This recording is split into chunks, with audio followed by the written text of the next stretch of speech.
राज्यात तापमानाचा पारा प्रचंड वाढला असून सूर्य अक्षरशः आग ओकतो. या रणरणत्या उन्हाचा बळीराजा शेतकऱ्यालाही मोठा फटका बसलेला आहे. मी सध्या कांद्याच्या शेतात आलेलो. आपण या ठिकाणी जर पाहिलं तर शेतकऱ्यांच्या ठिकाणी कांदा काढणी सुरू होती. मात्र या ठिकाणी वाढत्या तापमानामुळे शेतकऱ्यांना जे काही शेतात काम करण्यासाठी मजूर आणले होते ते सुद्धा मजूर निघून गेले आणि याचा सुद्धा मोठा शेतकऱ्यांना फटका बसलेला आहे. एकंदरीत जर परिस्थिती बघितली तर या वाढत्या तापमानामुळे खरं तर शेतात काम करायला मजूर नाही बोलत आहे. त्यामुळे सध्या शेतकऱ्यांची कांदा काढणी सुद्धा रखडलेली आहे. काय परिस्थिती आहे सध्या? तापमान वाढलेलं आहे, काय फटका बसतोय? तापमान तर भरपूर वाढलेलंच आहे. या आधी शेतकऱ्याला पूर्णपणे बाजारभावाने गेले 2 वर्षापासून तर कोलमडून टाकलेलंच आहे. आणि त्यानंतर गेले 15-20 दिवसापूर्वी प्रचंड झालेली गारपीट, त्यामध्ये काही कांदा खराब होऊन अक्षरशः सडून गेला.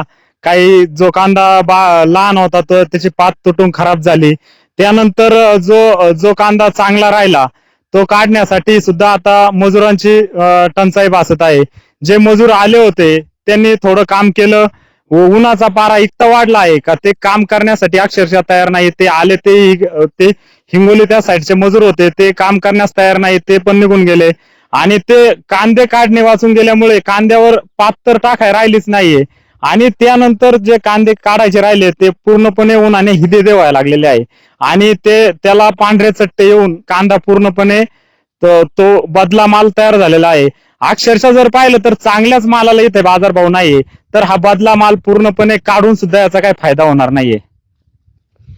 वाढत्या तापमानाचा आणि खरं झालेल्या गारपिटीचा मोठा फटका या ठिकाणी शेतकऱ्यांना बसला असून सध्या शेतात कांदा काढण्यासाठी मजूर सुद्धा मिळत नसल्याने शेतकऱ्यांच्या चिंता मात्र या वाढत्या उष्णतेमुळे वाढलेल्या आपल्याला पाहायला मिळत आहेत. हेमंत चापुडे, झी मीडिया, आंबेगाव, पुणे.